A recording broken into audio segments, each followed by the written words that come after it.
성도 여러분, 이런 질문을 한번 드려보겠습니다. 이제 막 걸음마를 뗀 어린아이가 아장아장 걷다가 넘어지는 걸 여러분이 보셨어요. 그러면 어떤 말을 해주시겠습니까? 조심해서 걸어야지. 왜 그렇게 덤벙대니? 라고 야단치시겠습니까? 아니면 앞으로 살아가면서 힘든 일이 얼마나 많은데 벌써부터 넘어지면 어쩌려고 그러니? 라고 다그치시겠습니까? 그렇게 말하실 분은 아무도 안 계시겠죠? 어린아이를 일으켜 세우며 괜찮다, 다 그러면서 크는 걸 안다, 나도 어릴 땐 수없이 넘어졌단다, 이런 따뜻한 말로 감싸 주실 겁니다. 왜 그렇습니까? 이 아이는 아직 완성된 존재가 아니라 자라고 있는 중이라는 것을 잘 알고 있기 때문에 그렇게 하는 거죠. 아이가 넘어졌다고 해서 실패했다고 생각하지 않습니다. 그걸 통해 배우고 성장해 가는 과정이라고 이해합니다. 만약 어린 나이에 걷는 것을 시험 보듯 평가받는다면 넘어지는 순간 바로 실격 처리되는 거죠. 하지만 지금은 시험 보는 시간이 아니라 걷는 법을 익혀가는 훈련의 시간입니다. 그렇기에 넘어지는 것은 실패가 아닌 거죠. 꼭 필요하고 자연스러운 성장의 과정인 거예요. 네, 이런 시각은요, 오늘 본문 말씀인 출애굽기 16장을 이해하는 데 있어 상당히 중요한 열쇠가 됩니다. 자, 16장의 시점, 어떤 시점인가요? 1절을 보시면 이스라엘 자손의 온 회중이 엘림에서 떠나 엘림과 시내산 사이에 있는 신광야에 이르니 애굽에서 나온 후 둘째 달 15일이라. 그러니까 애굽에서 나온 지 둘째 달 15일, 그러니까 한 달 보름이 지난, 그러니까 45일밖에 지나지 않은 시점입니다. 그러니까 출애굽 여정의 초입입니다. 이스라엘 백성이 홍해를 건너 광야에 들어선 지 얼마 지나지 않은 때입니다. 그런데 이때 어떤 일이 일어나죠? 백성들이 원망하죠. 무엇 가지고 원망을 합니까? 우리에게 먹을 것이 없다라고 원망을 합니다. 근데 이스라엘 백성들이 이렇게 불평 원망하는 것은 타당합니다. 자, 지금 말씀드렸던 것처럼 출애굽한 지 지금 45일이 지났어요. 출애굽했을 때 어느 정도 양식을 챙겨왔겠죠.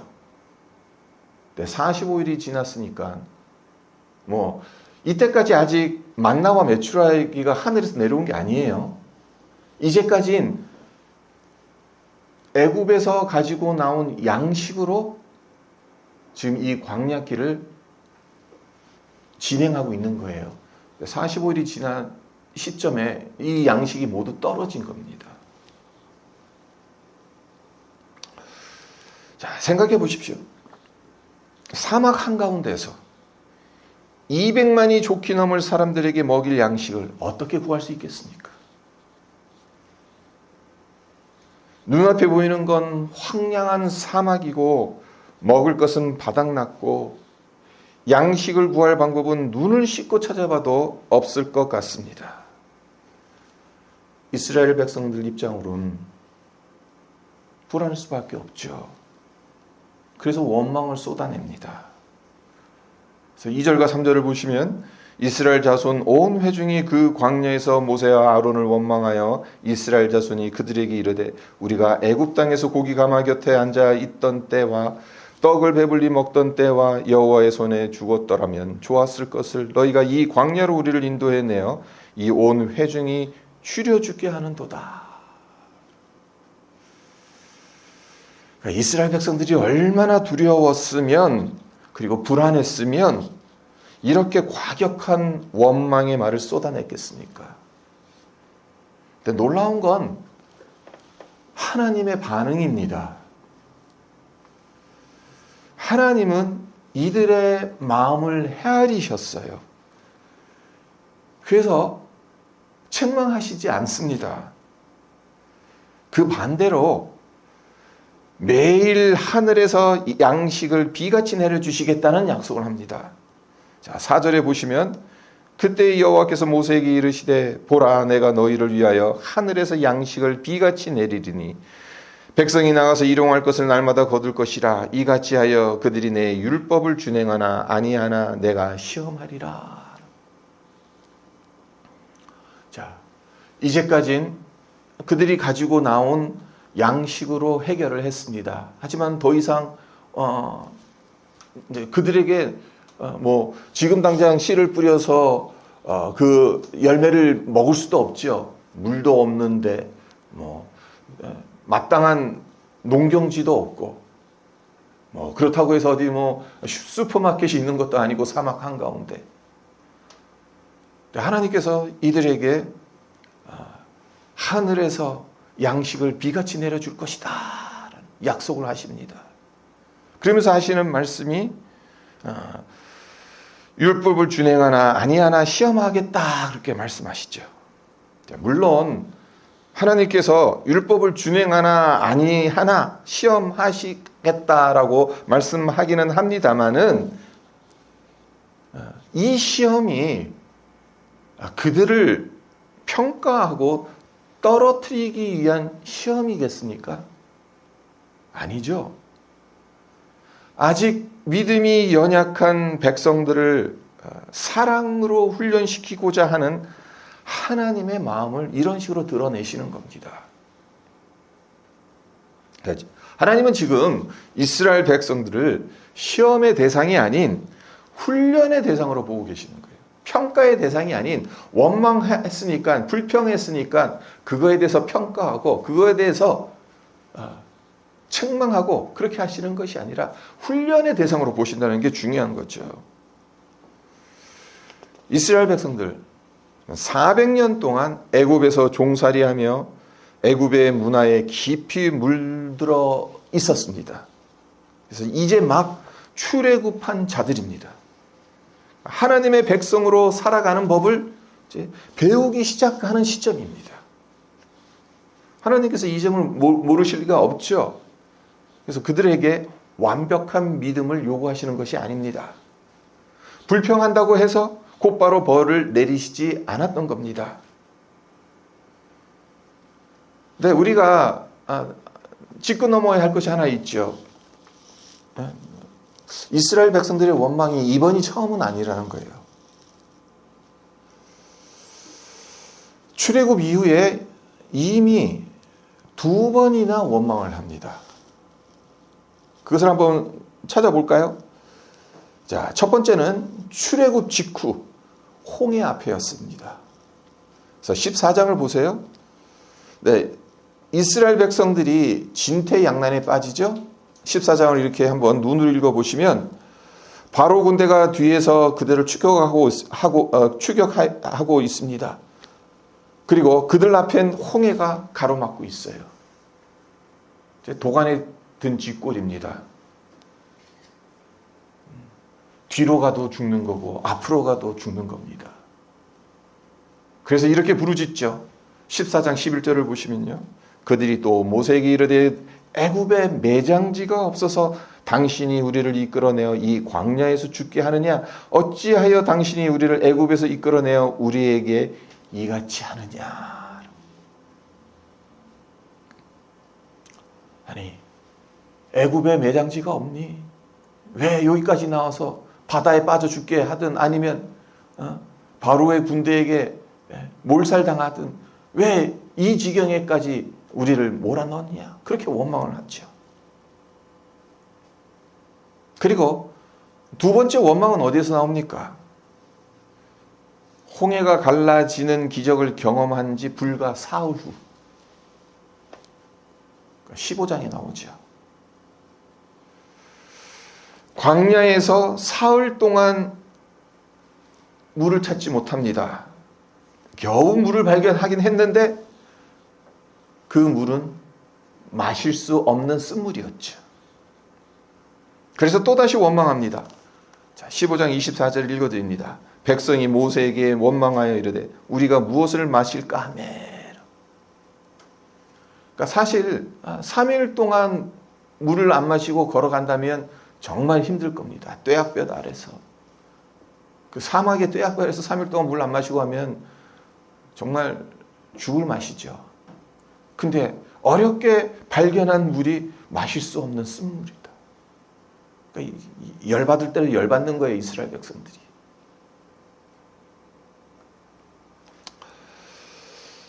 결국 오늘 본문인 16장에서 쏟아낸 원망은 세 번째 원망인 셈이죠. 2절을 다시 보면 우리가 눈여겨봐야 할 이 단어가 있어요. 뭐냐면 이스라엘 자손 온 회중이라는 단어입니다. 그러니까 첫 번째, 두 번째에선 이스라엘 온 회중이 모두 일어서서 모세에게 원망을 했는가? 그런 표현이 안 나와요. 그냥 백성이 이런 식으로 나와요. 지금 이 16장에선 온 회중이라고 했어요. 그러니까 200만이 넘는 이 이스라엘 백성 모두가 모세와 아론에게 원망의 화살을 쏟아붓는 겁니다. 자, 우리 같으면 어떻게 하겠습니까? 원망의 싹을 초장에 잘라내야 한다고 말하지 않겠습니까? 기강을 바로 잡아야 한다. 다시는 이런 일이 일어나지 않도록 엄벌에 처해야 한다. 이렇게 말하지 않겠습니까? 하지만 하나님은 다르게 반응하세요. 그들의 원망을 꾸짖는 대신 그들에게 필요한 것을 공급해 주시죠. 홍해 앞에선 홍해를 가르십니다. 쓴물을 봤을 땐 그 쓴물을 단물로 바꿔주시죠. 그리고 먹을 것이 없다는 원망에는 하늘에서 양식을 비같이 내려주시겠다는 약속을 주십니다. 그러니까 지금 이 출애굽 이 초입 부분, 그러니까 이제 나중에 시내산에서 하나님께서 이 십계명을 위시한 율법을 주시고 또 하나님 백성으로 어떻게 살아가야 하는지에 대한 구체적인 규례를 주시고 난 이후에는 사실 좀 달라지죠, 이제 하나님께서. 근데 그 전까지만 보면 이제 하나님은 이제 평가의 대상이 아니라 그러니까 훈련의 대상으로, 그러니까 실수하고 넘어지고 실패하고 또 그래서 원망하고 불평해도 하나님은 계속 그것을 갖고 참고 인내하시면서 그들의 필요를 공급해 주십니다.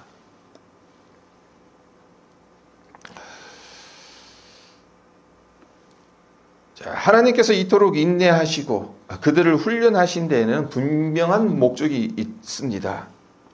그 목적은 다름 아닌 하나님이 누구신지를 가르쳐 주시려는 겁니다. 자, 생각해 보세요. 자, 앞에도 말씀을 드렸습니다만 이스라엘 백성들은 지금 400년 동안 애굽의 신과 문화에 깊이 젖어 있었어요. 그래서 그들의 마음과 사고 방식은 애굽에 동화되어져 있습니다. 하나님을 아는 지식은 그냥 조상들로부터 전해 들은 그 수준들, 옛날 옛적에 우리 아브람, 이삭, 야곱, 하나님이 계셨대, 뭐 이런 식으로. 그러니까 전래 동화와도 같은 하나님을 아는 지식이 그 정도 수준이었어요.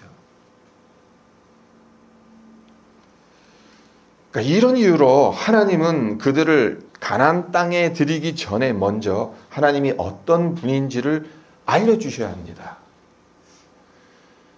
그래서 6절을 보면 모세와 아론이 이렇게 말하죠. 모세와 아론이 온 이스라엘 자손에게 이르되 저녁이 되면 너희가 여호와께서 너희를 애굽 땅에서 인도하여 내셨음을 알 것이요라고. 하나님이 누구시냐? 애굽 땅에서 너희를 인도해 내신 분이다라는 걸. 네, 이 안에는 상당히 많은 함축적인 의미가 담겨져 있습니다. 사실 지금 출애굽한 지 얼마 지났다고 말씀드렸습니까? 45일이 지났잖아요. 45일이 지났는데도 모세가 말하는 것이 지금 이 메추라기와 만나를 하나님께서 허락하시는 것, 그것은 너희를 애굽에서 인도하여 내신 분이 여호와 하나님인 것을 알게 하시기 위해서 하는 거다. 그 이야기를 하고 있는 겁니다. 그러니까 모세와 아론이 말하는 것은 이런 의미입니다. 너희가 지금 먹게 될 이 양식은 우연히 주어진 게 아니다. 애굽에서 너희들 스스로 걸어 나온 것 역시 아니다. 여호와 하나님께서 너희를 강한 손과 편팔로 이끌어내신 것이다. 그렇기 때문에 먹을 때마다 이 하늘에서 내려온 이 양식을 먹을 때마다 기억하라. 너희를 종살이하던 땅에서 건져내신 분은 여호와인 것을, 여호와 하나님이 너희의 주인이고 공급자이신 것을 기억하라. 그 의미입니다. 그러니까 만나와 메추라기를 내려주신 이유가 단순히 배고픔을 해결해 주기 위함이 아니라는 겁니다. 더 근본적인 목적이 있다는 겁니다. 이스라엘 백성들이 하나님이 누구신지 확실히 알게 하기 위함이라는 겁니다. 광야 한복판에서 어디 가서 식량을 구할 수 있습니까? 네. 하늘에서 비같이, 저녁에는 고기가 떨어져요. 아침에는 과자 같은 만나가 떨어져요. 그러니까 이스라엘 백성들이 식량을 위해서 한 것이 아무것도 없는 거죠. 그러니까 출애굽 이스라엘 백성들을 애굽에서 건져내신 하나님이 어떤 분인지를 우리는 여기서 알 수 있는 거죠. 은혜의 하나님이라는 겁니다.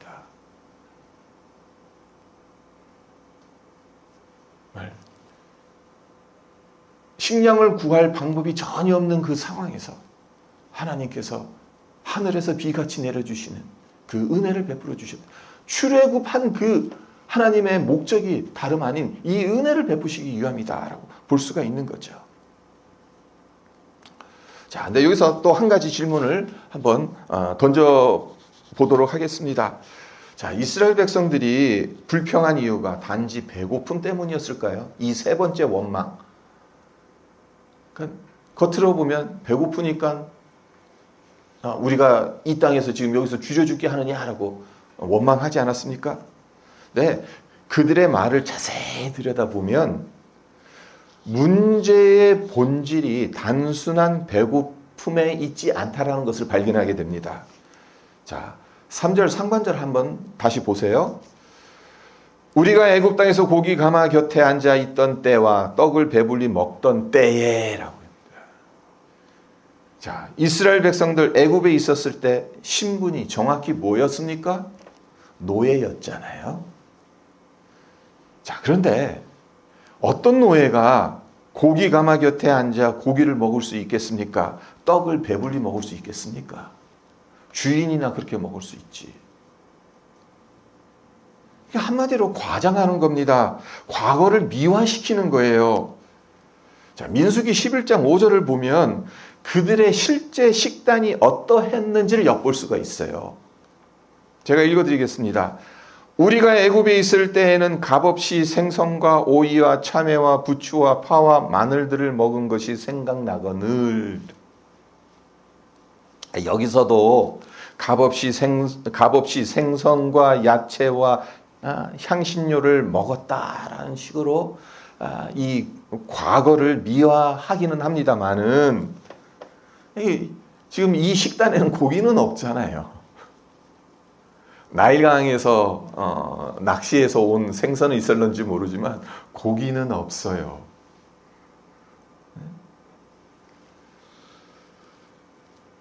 그러니까 결국 고기 가마 곁에 앉아 있었고 떡을 배불리 먹었다는 말은 현재의 불만을 정당화하기 위해 과거를 포장하는 것이라고 볼 수 있는 겁니다. 그러니까 그들의 원망은 고기가 없어서가 아니라는 겁니다.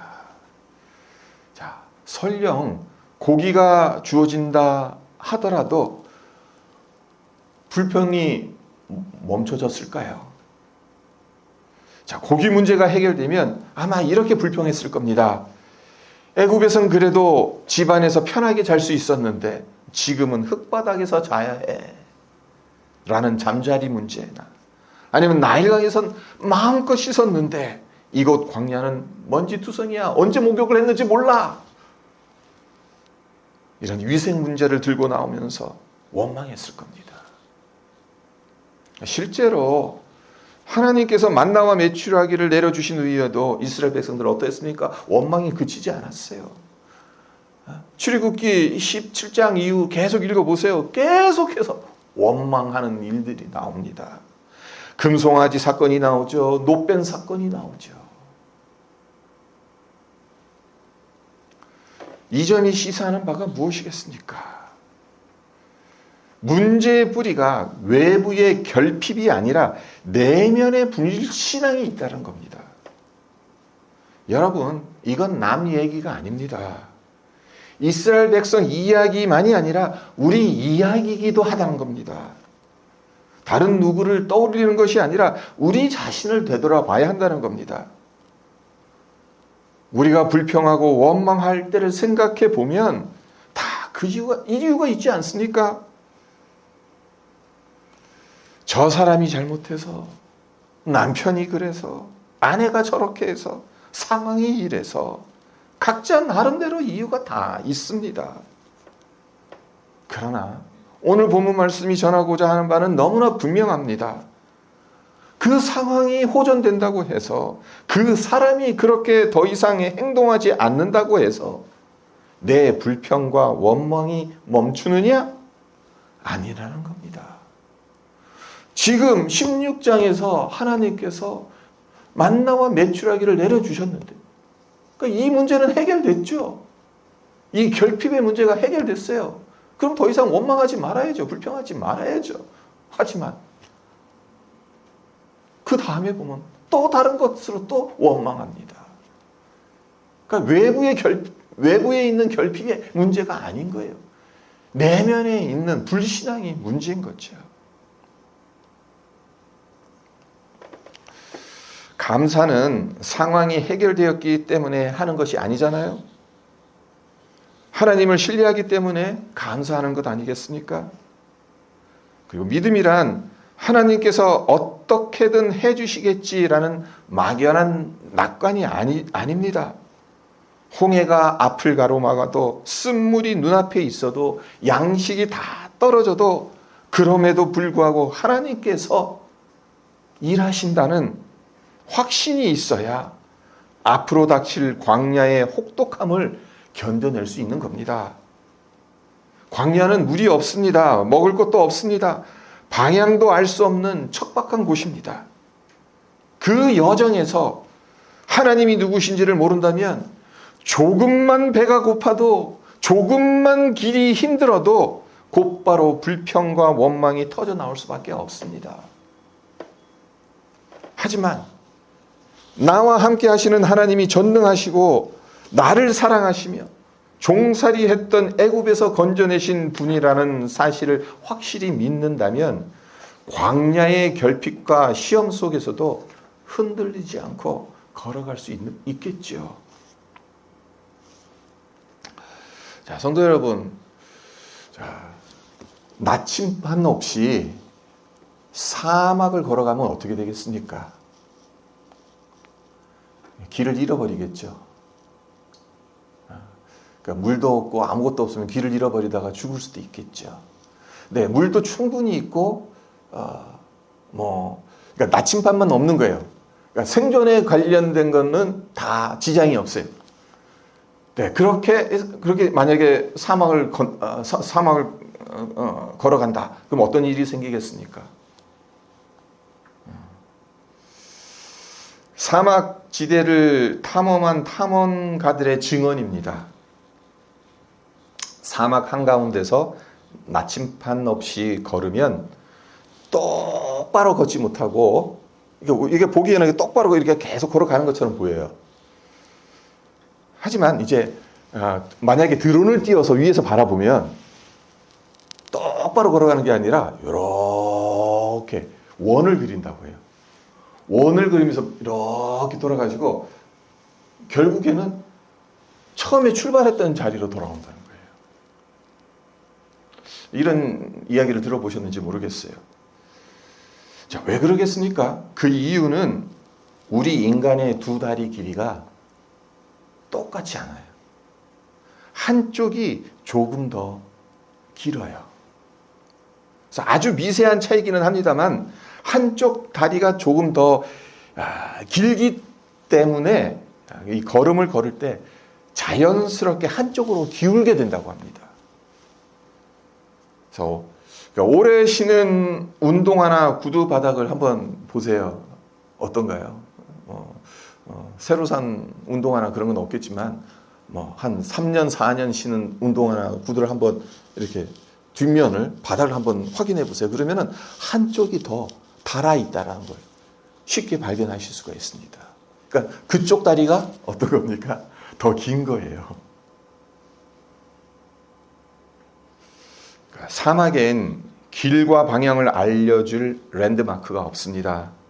그런 사막에서 나침반 없이 한쪽으로 기울어진 걸음을 계속 반복하여 걸어가면 어떻게 되겠습니까? 그러니까 원을 그리며 제자리를 뱅뱅 맴돌게 되는 겁니다. 네, 이스라엘 백성의 광야 여정 역시 너무나도 비슷하지 않습니까? 우리가 너무나도 잘 알지 않습니까? 40년 동안 이스라엘 백성들은 뺑뺑 돌았어요. 일주일이면 갈 수 있는 가나안 땅에 들어가지 못하고 왔던 길 다시 오고 계속 뺑뺑 돌았습니다.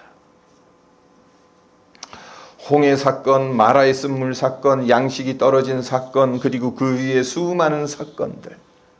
그들의 발걸음은 가나안을 향해 가고 있는 듯 보였지만 영적 나침반이 없으니까 불신앙과 원망이라는 치우친 걸음 때문에 같은 자리에서 뱅글뱅글 원을 돌았던 겁니다.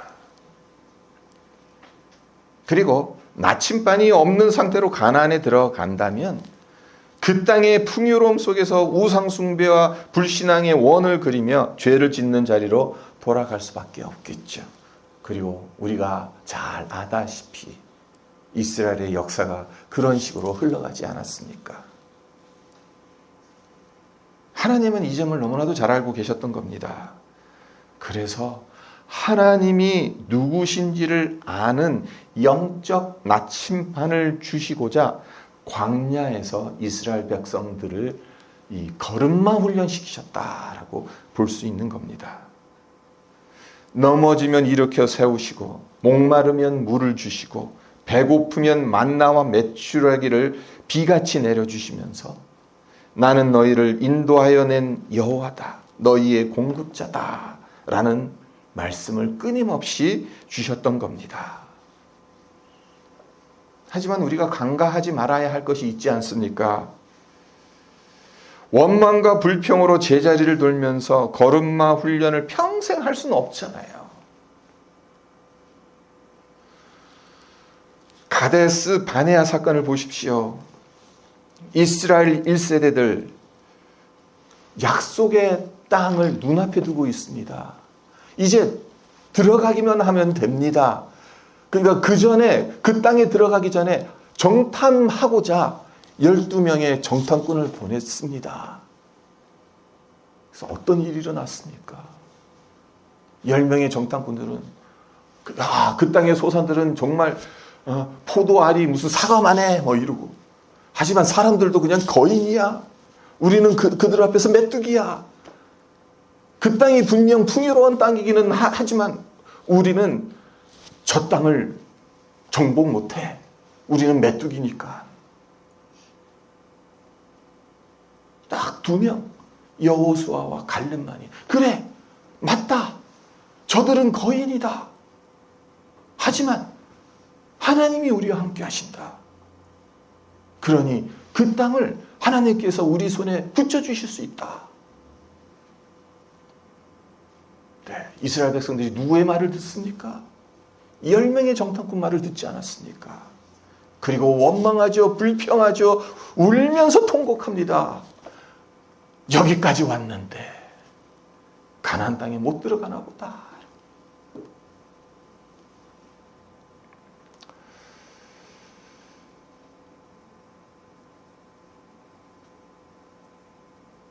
그렇게 원망과 불평을 쏟아붓다가 40년 동안 광야에서 유리하다가 죽었습니다. 그래서 약속의 땅에 들어가지 못했습니다. 우리의 인생 역시 크게 다르지 않는 것 같습니다. 우리도 문제와 결핍 앞에서 불평과 원망이라는 큰 원을 그리며 맴돌 때가 있죠. 기도해도 제자리 같고 신앙생활 오래 해도 여전히 불만과 낙심 가운데 맴돌 때가 있습니다. 하나님은 우리가 완벽하게 걷기 전까지는 기다려 주십니다. 넘어짐 속에서도 제자리 걸음 속에서도 포기하지 않고 걸음마 훈련을 계속 시켜 주십니다. 그리고 그 과정을 통해 우리가 하나님이 누구신지를 배우게 하시고 그분의 손을 꼭 잡고 걸을 수 있도록 해주십니다. 하지만 그렇다고 해서 평생 걸음마만 배우며 제자리를 뱅뱅 돌아서는 안 되겠죠. 그러면 우리가 이스라엘 1세대들과 다를 바가 전혀 없겠죠. 하나님은 우리에게 믿음의 성장을 요구하십니다. 넘어짐을 딛고 일어나 다음 단계로 나아가기를 바라십니다. 우리 모두 하나님의 이 마음을 헤아려서 인생이라는 광야길을 걸어갔으면 좋겠습니다. 근데 감사한 것은 우리에겐 말씀과 성령이라는 확실한 영적 나침반이 있다는 겁니다. 그렇기 때문에 이 나침반으로 우리의 발걸음이 어디를 향하고 있는지 확인하면 되는 거예요. 매일 우리가 해야 되는 일이 이겁니다. 말씀이라는 나침반, 성령이라는 나침반, 내가 과연 제대로 걸어가고 있는가? 이 인생이라는 이 길을 혹여 불신앙과 원망이라는 이 한쪽으로 치우친 그 걸음으로 걸어가면서 제자리를 걷고 있는 건 아닌지, 그것은 무엇으로 확인할 수가 있습니까? 말씀으로 확인할 수 있는 겁니다. 성령으로 확인할 수 있는 겁니다. 그것이 우리가 가지고 있는 영적 나침반인 거예요. 우리의 신앙 여정이 제자리에 머물지 않고 믿음의 발걸음으로 담대히 천성을 향해 나아가는 우리 모두가 되시길 주님의 이름으로 축원드립니다.